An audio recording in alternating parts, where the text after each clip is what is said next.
stand for me. I didn't win tough Kansas elections like you guys did. So proud of you. Thank you, Chairwoman Hyatt, for your leadership and your work every day and your team. Thank you to Kansas Dems for hosting me today and welcoming me with open arms and that good old Midwestern hospitality. Thank you and congratulations to Governor Kelly, Lieutenant Governor Rogers, and of course our mayoral primary winner, Brandon Whipple.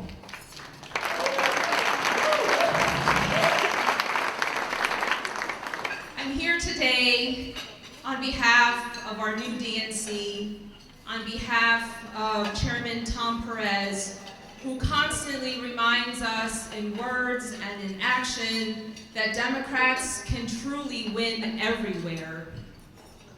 And America, we watched Kansas accomplish this in 2018. You worked hard because of your efforts, because of your compassion. You gave us Sharice Davids, first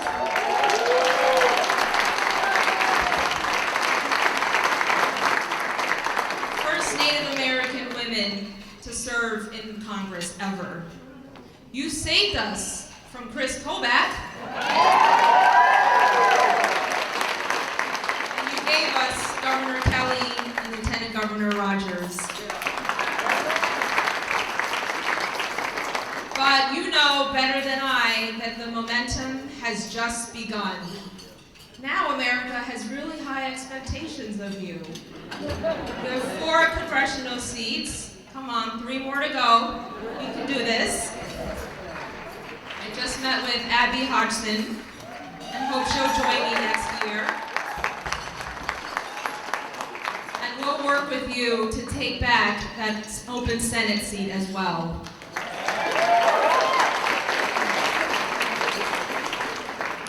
I'm proud of this new DNC. I'm proud of the investments that our national party has made right here in Kansas. And a lot of it was because of your feedback and the concerns that you've relayed to us over the years. I want to especially acknowledge my colleagues on the DNC team, our Chairwoman Hyatt, Teresa, Councilman Johnson, Chris Reeves. Thank you for your leadership in our party every day.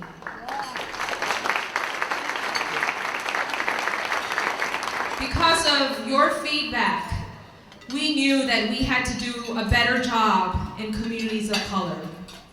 We knew that we needed to restore trust and rebuild important and necessary relationships.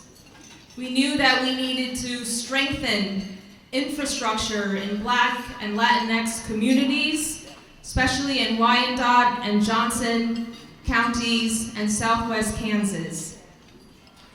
We knew that we could fight and should fight in every zip code across America. And we were proud as a party to work with your local party leadership and your allies to ensure that virtually every local legislative seat in Kansas had a Democrat running for it.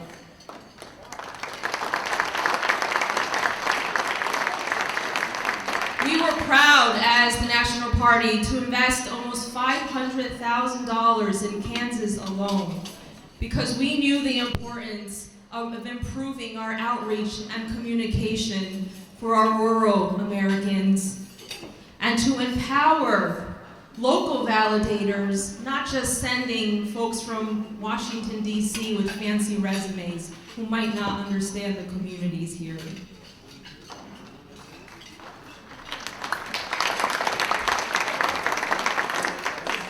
I know that you've heard just a few times at least, like I have, from Democrats, independents, Republicans, and wondered what our party's message was. But I think part of the problem wasn't just that we didn't have a simple and catchy slogan or message, but it was that in many parts of this country, including Kansas, we didn't have messengers. You know the message and the values that our parties stand for. and I know, and our families might know. In fact, my kids grow up in an atypical household, as probably many of the children from the families in this room are. My older son thought for the longest time that only women could run for political office.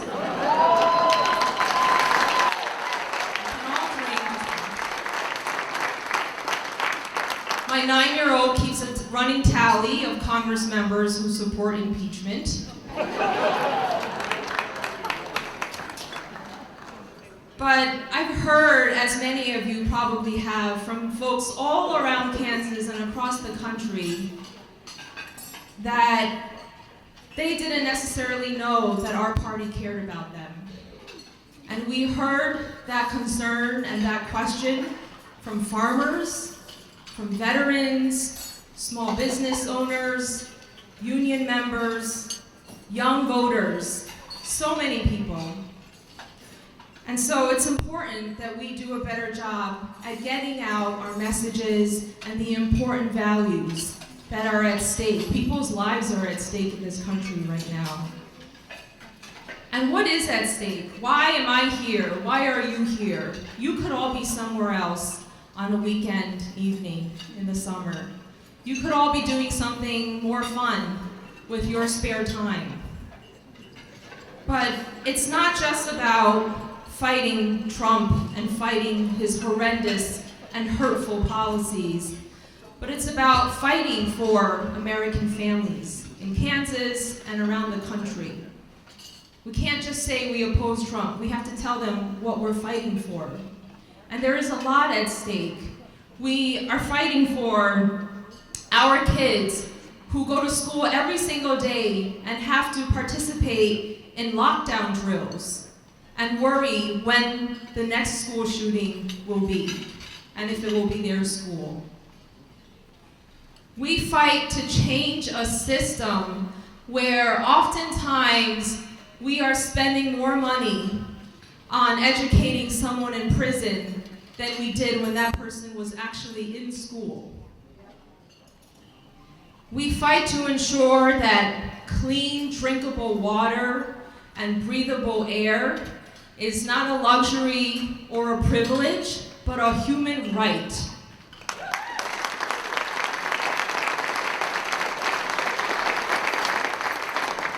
And we fight for women's equity, from salary to health care to basic maternal health dependent on the color of their skin or what communities they come from.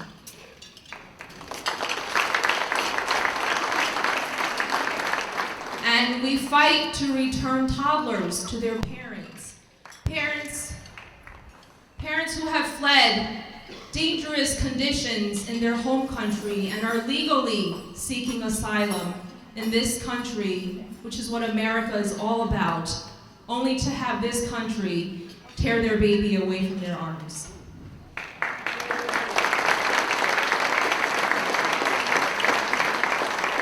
And the importance of your work, of all this, every single day, was really magnified for me when I went down to the border and spoke to some of the parents, albeit in my broken Spanish.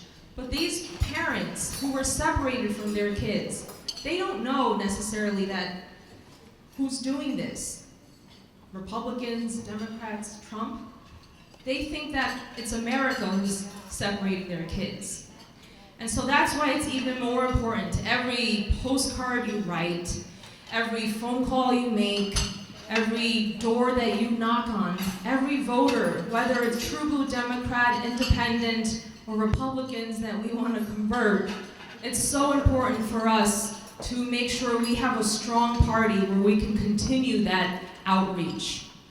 You know, we tell our kids, as do many of you in the room, to never give up, right? To be persistent. When you encounter a tough math problem in school, don't give up, keep trying. When you keep missing the basketball and the hoop, to try again and to practice, to never give up. So I wanted to be here personally to say thank you, to celebrate with you, and to express gratitude on behalf of our party. but also to encourage you to never give up.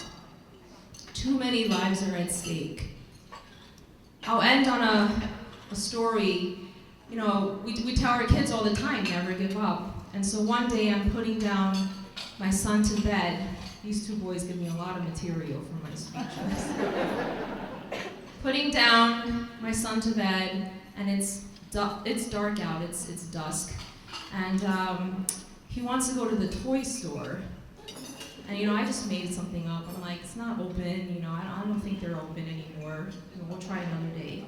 And he looks at me, he turns to me and he goes, but Mom, you said to never give up.